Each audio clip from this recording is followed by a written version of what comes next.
Juste, moi, ce que je trouve passionnant pour les Français qui vous écoutent, c'est que vous êtes très forte, Vanessa, je ne cesse de le dire, et ils comprennent pourquoi et ce qui se passe dans les tribunaux administratifs. Ils comprennent exactement ce qui se passe dans notre pays.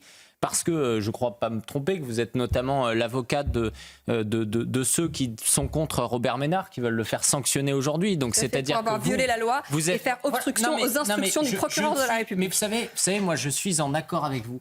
Je pense que vous jouez avec cette loi-là. Et quand vous dites oui, mais j'y peux rien, c'est la Convention des droits de l'homme, etc., vous faites comme si cette loi s'imposait à vous. Mais Alors si vous êtes sur le plateau ce soir, y compris de CNews, c'est que vous ne menez pas uniquement une guerre juridique, vous menez également une guerre médiatique, vous menez une guerre idéologique, et c'est votre objectif. Et vous cachez de façon très intéressante dans ce vernis de respectabilité, vous savez, j'ai déjà dit... de compréhension du droit, qui va nous imposer à nous cette immigration. Dans les faits, qu'est-ce qu'il y a quand vous parlez de ces OQTF où vous dites oui, mais ils sont pas tous condamnés, etc. Très bien. En fait, pour vous, c'est une étude CNews, un étranger, 98%. oui, mais vous savez très bien que pour prendre ça en compte, il faut la condamnation finale.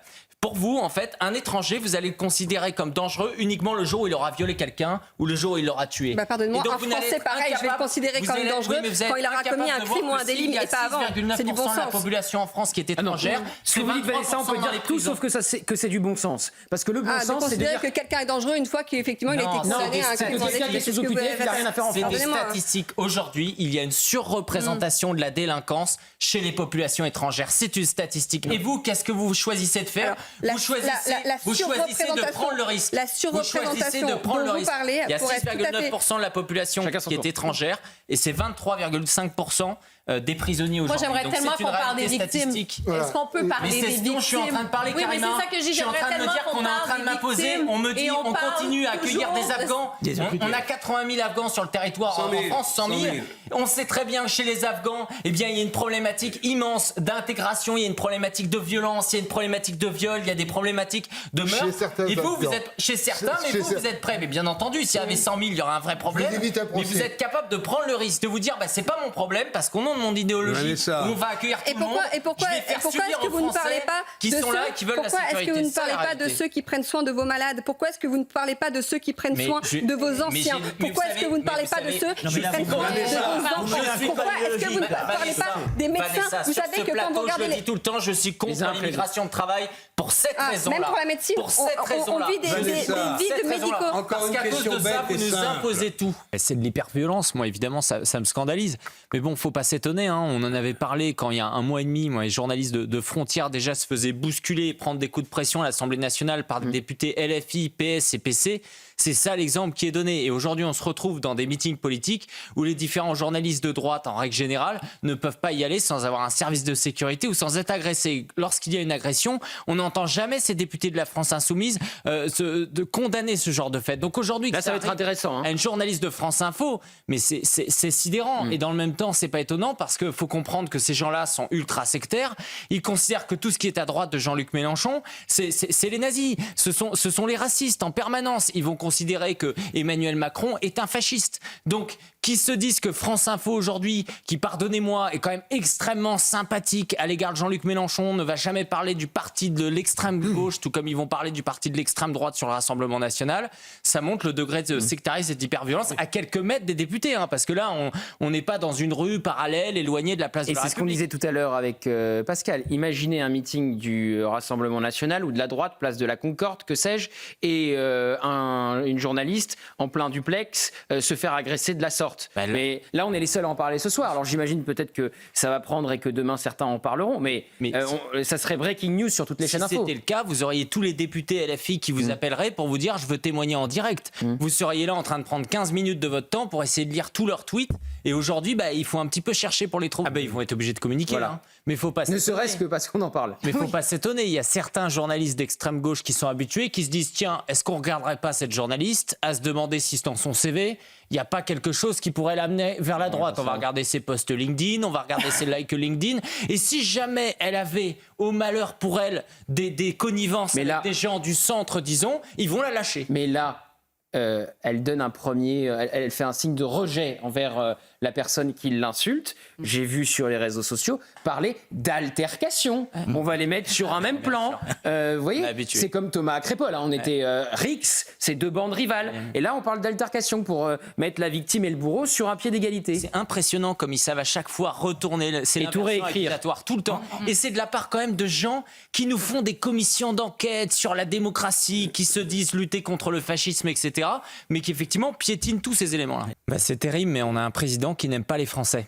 Et ça, c'est une réalité, et les Français, ils le ressentent depuis 8 ans. Je ne comprends pas, quand il va parler de brainwashing, mais pardonnez-moi, on a passé une semaine à parler de ce jeune de 17 ans qui s'est fait poignarder lâchement samedi soir du week-end d'avant. Pendant une semaine, la majorité des médias refusaient d'en parler. Lorsqu'on va regarder les images de cet hommage de son père avec le village, on peut voir que dans le village, il y a plus de 500 personnes présentes. Combien de journalistes sur place ? Il n'y en a quasiment pas qui sont sur place. La vérité, c'est que c'est un ensemble de meurtres à chaque fois qu'on refuse de montrer. Et qu'on a des familles, vous le disiez très justement, pendant des années, rappelez-vous, pendant Lola, au France 5, nous avait sorti un documentaire, la fabrique de la haine, en expliquant qu'en fait, tout ça, c'était de l'instrumentalisation de la part de l'extrême droite. Et on a fini par réaliser, en écoutant la mère de Lola dans le Figaro, qu'en fait, elle avait bien dit que jamais elle avait appelé à ce qu'il n'y ait pas d'instrumentalisation politique. Donc c'est absolument scandaleux, ces gens-là. C'est-à-dire qu'ils vous crachent à la figure en permanence. On parle quand même de jeunes. Quand Emmanuel Macron nous dit le défi de demain, c'est la jeunesse, etc., mais pardonnez-moi, c'est la jeunesse qu'on assassine, hein. Emmanuel Macron, en matière de lavage de cerveau, c'est le professionnel, lui. C'est-à-dire que ça fait 8 ans qu'à chaque fois, il essaye toujours de réécrire. Il va vous dire, oui, c'est le quoi qu'il en coûte, vous inquiétez pas, vous paierez jamais les 600 milliards qu'on va mettre sur le Covid et on finit par faire passer les gens à la caisse. Ils vont leur dire, il n'y aura pas d'augmentation d'impôts, mais on va bien augmenter les taxes. Il va dire, non, il n'y a pas d'invasion migratoire, parce que c'est ce qu'il dit sur son terme Team Machine. Il dit, il n'y a pas d'invasion. Bah si, il n'y a quand même jamais eu autant d'immigrés sur le territoire français, de nouveaux immigrés, de nouveaux étrangers sur le territoire français depuis qu'il est élu en 2017. La vérité, c'est que c'est le pire échec de la 5e République. Ah non, vas-y, je t'en prie. Non, vas-y. Ah non, allez-y, il reste 2 minutes. Vous n'allez pas me faire ça pendant 2 minutes.